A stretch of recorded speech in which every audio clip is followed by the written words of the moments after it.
March 1941. Imagine the pitch-black darkness of a Mediterranean night. An entire squadron of Italian heavy cruisers, steaming confidently, sails straight into a perfectly laid trap. Within mere minutes, 3 of these powerful warships and 2 destroyers would be utterly annihilated, their crews swallowed by the sea. This wasn't just a battle, it was a massacre, orchestrated by an enemy armed with secrets and a technology the Italians barely even knew existed. The Battle of Cape Matapan was about to become one of the most lopsided naval victories in modern history. It's a chilling story about the devastating power of knowing your enemy's every move and seeing them when they can't see you. Back in early 1941, the Mediterranean Sea was a massive flashpoint in World War II. Both the Allies and the Axis powers desperately wanted control of its vital sea lanes. For Britain, these routes were the lifeline for their forces in Egypt, Greece, and Malta, and key to their power in the region. For Mussolini's Italy, the Mediterranean was Mare Nostrum, our sea. It was the symbolic heart of their new Roman Empire, and absolutely crucial for supporting their campaigns in North Africa and the Balkans. Now, the Italian Regia Marina, at least on paper, looked like a pretty formidable force. They had modern, fast battleships like the Vittorio Veneto, plenty of cruisers, and a big submarine fleet. But under that shiny surface, there were some serious weaknesses. The Italian Navy hadn't really fought in large-scale fleet actions. They were always short on fuel, and crucially, they were way behind in night fighting skills and had almost no shipborne radar. On top of that, trying to coordinate with their own air force, the Regia Aeronautica, or their German allies, that was often a mess. Facing them was the British Mediterranean Fleet, led by the tough-as-nails Admiral Sir Andrew Cunningham. His fleet might not have always had the absolute newest ships compared to the Italians, but they were battle-hardened. They were getting pretty good with air power from their aircraft carriers, and they had 2 secret weapons that would change everything: superior intelligence and radar. The stage was set for a showdown that would expose Italy's vulnerabilities in the most brutal way imaginable. So, what kicked off the Battle of Cape Matapan? It was an Italian plan, pushed by their German allies, to go after British convoys sailing between Alexandria and Greece. The Germans were gearing up to invade Greece and wanted the Italian Navy to mess with these critical supply lines. The Italian fleet, under Admiral Angelo Iachino, sailed out with the battleship Vittorio Veneto, 6 heavy cruisers, 2 light cruisers, and a screen of destroyers.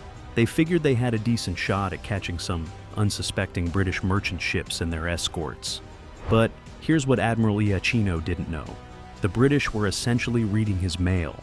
Codebreakers at Bletchley Park, the hub of Britain's code-breaking operations, had just cracked Italian naval Enigma codes.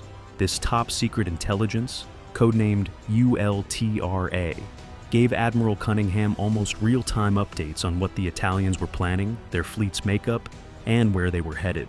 Knowing the Italians were coming, Cunningham could flip the script. He made sure vulnerable convoys were rerouted, basically clearing the board. Then, he set his trap. To keep the ultra-secret safe, the British faked a sighting by an RAF reconnaissance plane.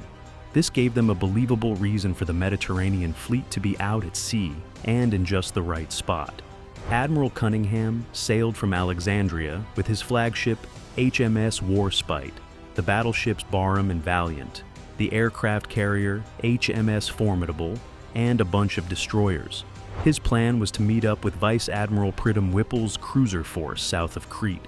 The Italian fleet was sailing into a meticulously prepared ambush, totally unaware that their enemy knew pretty much everything. On the morning of March 28, 1941, they made first contact. Italian reconnaissance planes from the battleship Vittorio Veneto spotted Vice Admiral Pridham Whipple's cruiser squadron. Thinking he'd found a weaker British force, Admiral Iachino ordered his 3rd Cruiser Division to attack. The British cruisers, including HMAS Perth, cleverly pretended to retreat, luring the Italians southward, straight towards Cunningham's approaching battleships. The mighty Vittorio Veneto eventually jumped into the fight, opening fire on the British cruisers from a long way off. Her 15-inch guns came close, straddling the British ships, but didn't score any direct hits, though fragments did cause some minor damage. The British cruisers, outgunned by the battleship, used their speed and agility to get away, having perfectly played their part in the deception. Then, British air power entered the scene. Torpedo bombers launched from HMOS Formidable pressed their attacks against the Vittorio Veneto. Despite facing heavy anti-aircraft fire, a Ferry Albacore torpedo bomber managed to hit the Italian battleship's stern. The torpedo damaged a propeller and caused flooding, slowing her down significantly and forcing her to break off the chase and head for home. This was huge. The Hunter had just become the Hunted. One British aircraft and its 3-man crew were lost in this attack. Unbelievably, they were the only British casualties of the entire battle. As dusk began to fall, more air attacks from Formidable and RAF aircraft based in Crete kept harassing the retreating Italian fleet. In the fading light, another torpedo hit its target, this time crippling the Italian heavy cruiser Pola. The Pola was struck in a vital spot, losing all power and coming to a dead stop in the water, isolated and completely vulnerable. The rest of the Italian fleet, initially not realizing how bad things were for the Pola, continued their retreat westward into the growing darkness.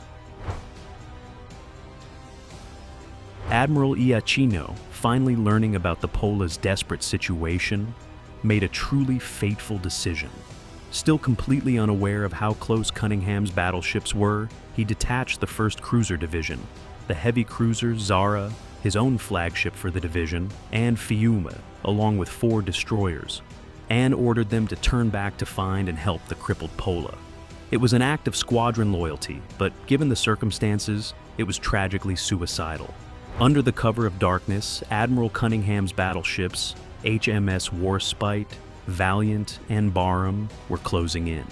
And here's the critical difference. These British ships had radar, a technology the Italians just didn't have. This gave the Royal Navy an almost magical ability to see in the dark. Italian naval strategy didn't really plan for night battles, and their ships were dangerously unprepared, their main guns not even aimed out for immediate action.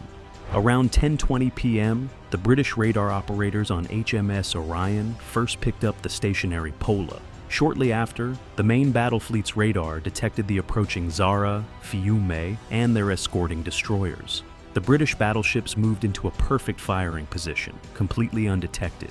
The range dropped to a mere 3,500 to 3,800 meters. That's point-blank range for battleship guns. The British destroyer, HMS Greyhound, suddenly lit up the unsuspecting Fiume with her searchlight.